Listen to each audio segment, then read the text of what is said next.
Okay, so let's talk about now magnetic field. Magnetic field is denoted by B. जैसे electric field E से denote किया जाता है, इसी तरह मैग्नेटिक फील्ड बी से डिनोट किया जाता है. How do we define it? We say simple magnetic field is the space around a current carrying conductor in that space the magnetic effects can be felt. It is simple. जैसे आपका electric field था, ये आपका magnetic field है. अब किसकी वजह से होता है? जब करंट चल रही होती है किसी कंडक्टर में, तो उस कंडक्टर के इर्द गिर्द एक मैग्नेटिक फील्ड होगा. How do we define it? We say कि जब इस फील्ड के अंदर कोई और मैग्नेटिक मटेरियल लाया जाए, जैसे हमने अभी ऑरेस्टेड के एक्सपेरिमेंट में एक दिस मैग्नेटिक नीडल को लाया था, and then you can feel the effects of magnetic force on this needle. You can see the effects of magnetic force on this needle. कैसे हम देखेंगे कि इस पर फोर्स लगेगा और ये टिल्ट करेगी या फ्लिप करेगी किसी डायरेक्शन में, right? So we say it is the space around a current carrying conductor. In that space the magnetic effects can be seen. ठीक है, समझ आ गया? So this is simply about magnetic field. ऐसे electric field की definition थी, वैसी magnetic field की है. Now let's go to the more important, that is Lorentz force. Let's say we have a space जहाँ पे magnetic field है और उसकी direction ये है B. So it is in the x-axis. Let's say this is x-axis, this is y-axis. Let's keep it z-axis, and let's keep this as y-axis. ठीक है, magnetic field किस डायरेक्शन में? X axis में.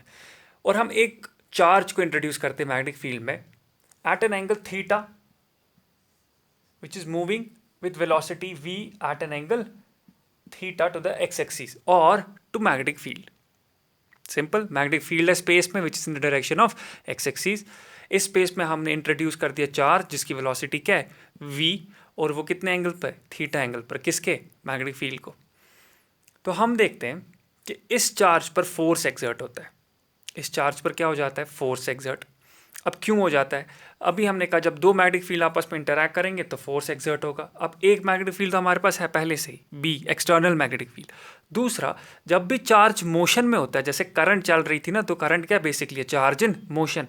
जब भी charge motion में आता है वो अपने इर्द गिर्द एक तो इलेक्ट्रोस्टैटिक फील्ड बनाता है, साथ में ही दूसरा फील्ड जिसको हम कहते हैं मैग्नेटिक फील्ड, वो भी बनाता है. सब दो फील्ड्स हो गए, एक इस चार्ज की मोशन की वजह से और दूसरा एक्सटर्नल मैग्नेटिक फील्ड. दोनों आपस में इंटरैक्ट करेंगे तो इंटरैक्शन की वजह से इस चार्ज पर फोर्स लगेगा, जिस उसी फोर्स को क्या कहते हैं? Lorentz force. And experimentally it has been seen. इसको एक्सपेरिमेंटली इसलिए कह रहा हूँ क्योंकि ये कोई डिराइव नहीं किया है इक्वेशन, ठीक है, ये एक्सपेरिमेंटली देखा गया. दैट फोर्स F, ये F है, that force, Lorentz force F, is directly proportional to the magnitude of charge. It is directly proportional to the velocity का sine component, perpendicular component. Now let's say if this is v, इसको मैं दो components में resolve कर सकता हूँ because velocity is a vector quantity. एक component हो गया ये वाला in the x direction, let's name it v cos of theta. So जो y डायरेक्शन में होगा वो कौन सा होगा? v sin of theta. ठीक है, सो जो वेलोसिटी का परपेंडिकुलर वाला है ना, perpendicular to the x axis, perpendicular sine component जो वेलोसिटी का है उसके डायरेक्टली प्रोपोर्शनल है. ठीक है, और it is directly proportional to the magnitude of magnetic field. तो तीन चीज़ों को डायरेक्टली प्रोपोर्शनल लोरेंट्ज फोर्स, एक क्यू को, दूसरा वेलोसिटी के साइन कंपोनेंट को, तीसरा मैग्नीट्यूड ऑफ मैग्नेटिक फील्ड को. तीनों को जब आप मिलाओगे so you will get the equation F is equal to Q we B sine of theta.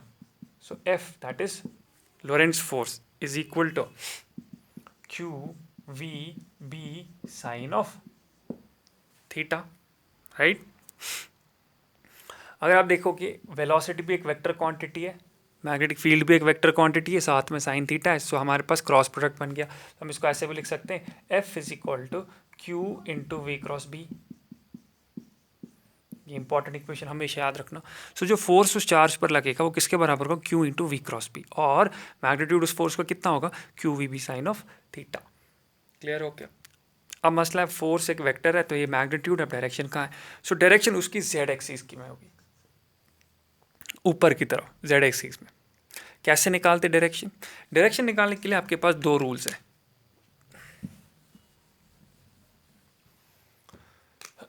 एक है राइट हैंड स्क्रू रूल या राइट हैंड रूल भी कहते हैं इसको. This rule personally I use. और दूसरा है Fleming's left hand rule.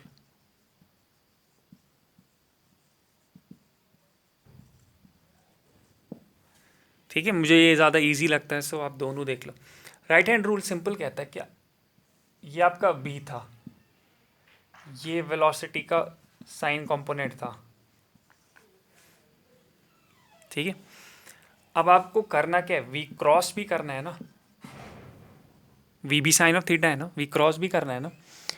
So we cross भी करने के लिए व्हाट यू विल डू, सबसे पहले अपने हाथ को वी की डायरेक्शन में रखा और क्रॉस के लिए इसको कहाँ की तरफ क्रॉस करवाओ, बी की तरफ, राइट. और थंब को देखो कहाँ पॉइंट कर रहा है, तो आपका थंब आउटवर्ड्स पॉइंट कर रहा है. सो इसीलिए मैं कह रहा था कि वो जेड एक्सिस में होगा, बाहर की तरफ होगा. अगर वी वाई एक्सिस में, वो जेड एक्सिस में. सो जो फोर्स होगा वो दोनों के परपेंडिकुलर होगा और आउटवर्ड्स होगा. आउटवर्ड कैसे पता लगी, वी क्रॉस बी करके. समझ आ गया, क्लियर हो गया. Right hand rule, not left hand. दूसरा है आपका Fleming's left hand rule. Fleming left hand rule simple है, वो कहता है कि अगेन आप हाथ, आपका जो लेफ्ट हैंड है उसमें जो आपके 3 फिंगर्स है इनको परपेंडिकुलर एक दूसरे को रखो. ठीक है, सच दैट ये वाली जो 4 फिंगर है पहली वाली, it should denote the direction of magnetic field, so it is B, right. And this should denote the velocity, that is इसकी चार्ज की वेलोसिटी की डायरेक्शन क्या है. सो लेट्स से वो ये इसके परपेंडिकुलर है, सो ये डायरेक्शन है. ठीक है, इन द चलो प्रीवियस केस ही लेते हैं, हमने वाई एक्सिस में लिया था उसको. सो ये डायरेक्शन है, राइट. सो जो आपका थंब देखा, सबसे पहले याद रखो 4 फिंगर बी है, जो आपके मिडिल फिंगर है that is your velocity V sine of theta. So आपका जो थंब है, थंब आपको फोर्स की डायरेक्शन देगा, again it comes out to be outwards. ठीक है, Q we B sine of theta. So these are the 2 ways जिससे आप डायरेक्शन निकाल सकते हो लॉरेंस फोर्स की. Now let's see different scenarios here. We know कि जो आपका फोर्स है that is Q we B sine of theta. So हमारे पास ये बी है, ये हमारे पास वेलोसिटी था, ये वेलोसिटी का साइन कंपोनेंट था. अगर मेरे पास थीटा 0 हो गया, व्हाट डज, ये थीटा था originally, what does this mean theta 0 होना. थीटा 0 का मतलब हो गया charge is moving in the direction of magnetic field, तो ये लाइन इस पर ठप करके बैठ जाएगी. सो वेलोसिटी भी इसी डायरेक्शन में, राइट. थीटा 0 है. अगर थीटा 0 हो गया, साइन 0 क्या होता है, 0. सो फोर्स क्या हो जाएगा, 0. अगर थीटा 180 है, 180 का मतलब हो गया ये बिल्कुल इसके उल्टी डायरेक्शन में वेलोसिटी, यानी यहाँ से जा रहा है, तब जाके एंगल क्या होगा, 180. So again you know sine 180 is 0, so again the force will be 0. So यहाँ से हमने देखा कि अगर आपका चार्ज इन द डायरेक्शन में मूव कर रहा है बी के, या against the direction of move में मूव कर रहा है बी के, यानी इन द लाइन, इसी लाइन में जा रहा है, सो तब जाके फोर्स क्या होगा उस पर, 0 होगी. बहुत इंपॉर्टेंट, न्यूमेरिकल्स में बहुत आता है. सो तब जाके फोर्स 0 होगी, याद रखना हमेशा. दूसरा, थीटा को 90 कर देते हैं. 90 का मतलब हो गया अब वेलोसिटी इसी डायरेक्शन में, सारी की सारी वेलोसिटी ये रही, थीटा 90 हो गया. तो थीटा 90 के वक्त साइन थीटा इज 1 और क्यू वी बी क्या, एफ कितना आ जाएगा, simply q we B maximum. So this is maximum. So maximum Lorentz force कब लगता है चार्ज पर, जब वो परपेंडिकुलर डायरेक्शन में जा रहा होगा मैग्नेटिक फील्ड के. और मिनिमम 0 कब लग रहा होगा, जब वो इन द डायरेक्शन या against the direction of B जा रहा होगा. ठीक है, क्लियर हो गया. दूसरी चीज़, क्या कोई और रीज़न है जब फोर्स 0 हो सकता है अदर देन थीटा. यस, अगर बी को 0 कर दो तब जाके इस पर कोई फोर्स ही नहीं लगेगा, क्योंकि फोर्स लगने के लिए 2 मैग्नेटिक फील्ड्स होनी चाहिए. एक चार्ज का अपना, क्योंकि ये मूव कर रहा है, हमेशा चार्ज जब मोशन में होता है तो 2 फील्ड्स होते हैं, इलेक्ट्रोस्टैटिक और मैग्नेटिक. अच्छा, अगर चार्ज रेस्ट पे होगा तब एक ही फील्ड होगा, इलेक्ट्रोस्टैटिक. मैग्नेटिक फील्ड तब नहीं होगा. और अगर v 0 हो गया, जो मैं अभी कह रहा था, अगर वेलोसिटी इसकी 0 हो गई चार्ज की, तो चार्ज स्टैटिक हो गया, तो इलेक्ट्रोस्टैटिक फील्ड तो होगा बट मैग्नेटिक फील्ड तब नहीं होगा. क्यों, और जब मैग्नेटिक फील्ड नहीं होगा तो फोर्स लगेगा इस पर, नहीं, 0 हो गया ये, तो फोर्स भी 0 हो गया, सो लॉरेंस फोर्स तब नहीं होगा. So it is important, charge भी होना चाहिए, चलना चाहिए, और एक्सटर्नल मैग्नेटिक फील्ड भी होना चाहिए. क्लियर हो गया. और थीटा 180 या 0 नहीं होना चाहिए.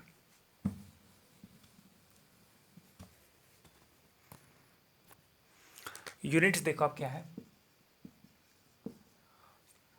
बी की बात कर रहा हूँ, बी के यूनिट्स क्या होंगे मैग्नेटिक फील्ड के, you know force is equal to Q we B sine of theta, right.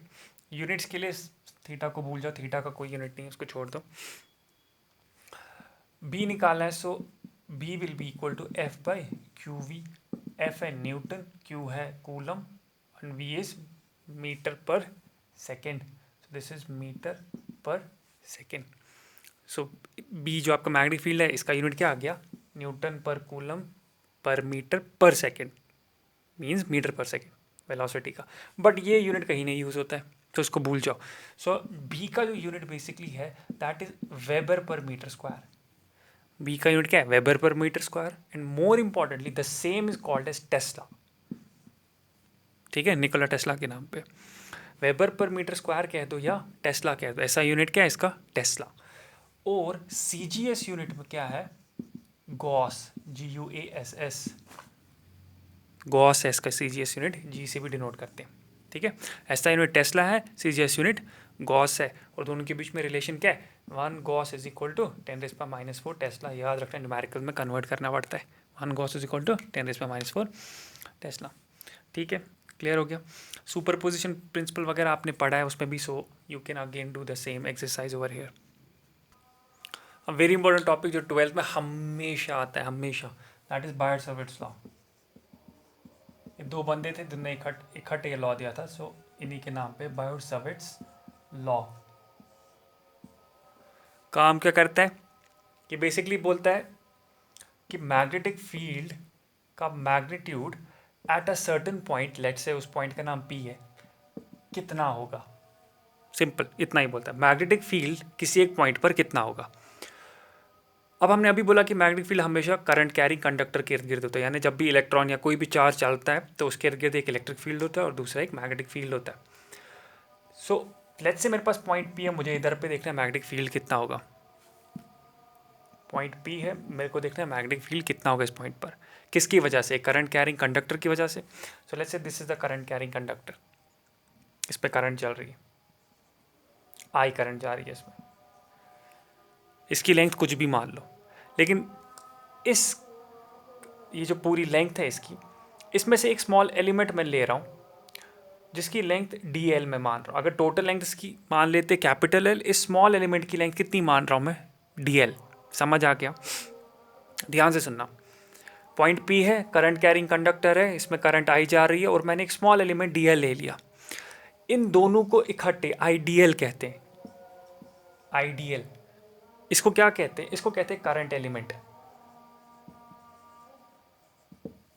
क्या कहते हैं, करंट एलिमेंट, वो एलिमेंट जिसमें करंट जा रही है, और ये एक वेक्टर क्वांटिटी है। अब vector quantity of magnitude ideal से पता लग जाएगा, direction in the direction of current है, यानी इसकी जो आइडियल, ये मान लो आइडियल है, ठीक है, इसकी जो डायरेक्शन है that is in the direction of current. अब लेकिन देखो कैसे, अगर ये समझो एक कर्व्ड है यहाँ पे, करेक्ट, तो इधर पे मैं आइडियल की डायरेक्शन कैसे पता करूं, हमेशा यहाँ पे इस कर्व पे जो टैंजेंट होगा ना, वही आइडियल की डायरेक्शन दे देगा, ठीक है। अब ये कॉम्प्लेक्स हो जाता है थोड़ा, बट सिंपल याद रखो, आइडियल एक करंट एलिमेंट है जो कि एक वेक्टर क्वांटिटी है जिसकी direction along the direction of current है, और अगर ये कर्व्ड पार्ट होगा ये वाला, तो टैंजेंट जो होगा ना वहाँ पे, टैंजेंट उसी की डायरेक्शन में क्या होगा आपका, दिस करंट एलिमेंट की direction. But one can say sir tangent पीछे से भी ड्रॉ कर सकते हैं, टैंजेंट आगे से भी ड्रॉ कर सकते हैं, आपको देखना है करंट की डायरेक्शन किस डायरेक्शन में है। अगर करंट वहाँ से जा रही है ना, तो उसी डायरेक्शन में टैंजेंट ड्रॉ कर दो, वही आइडियल की क्या होगी डायरेक्शन। अब पता लग गई आइडियल एक वेक्टर क्वांटिटी है, ठीक है। इस आइडियल से लेकर P तक कितनी डिस्टेंस है, लेट्स से R को भी मैं एक वेक्टर क्वांटिटी बनाता हूँ, इसको कहते हैं पोजीशन वेक्टर। पोजीशन वेक्टर क्या होता है, जो आपको पोजीशन बोल रहा है पॉइंट P की with respect to your current element, ठीक है। और इसका मैग्नीट्यूड क्या होगा, इसी डिस्टेंस कितनी होगी, ये R का जो वैल्यू होगा। तो हमें पोजीशन वेक्टर भी मिल गया और हमारे को पता है करंट एलिमेंट भी क्या है। अब ये दो वेक्टर्स है ना, आइडियल और R, दोनों के बीच में एंगल मान लो थीटा है, ठीक है।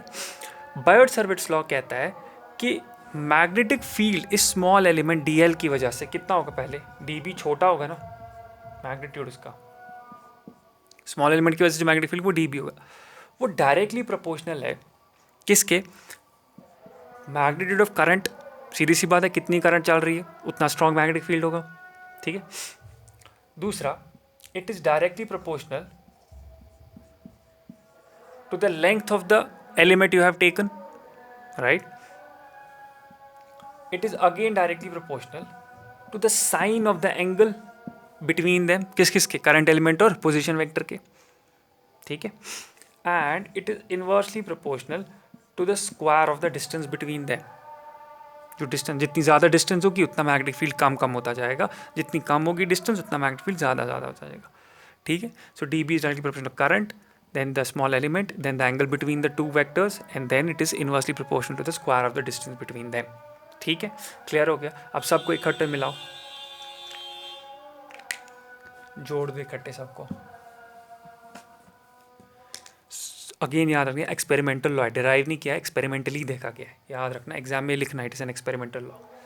सो हमने देखा कि जो डी बी है, स्मॉल डी बी क्यों लिख रहा हूँ, बी क्यों नहीं लिख रहा हूँ, क्योंकि मैं small element B D L ले रहा हूँ, इज इक्वल टू, इंट्रोड्यूस कर लो constant of proportionality, is equal to क्या क्या था हमारे पास, I D L sine of theta, नीचे क्या था, ये हमेशा याद रखना, ideal sine of theta divide by are square.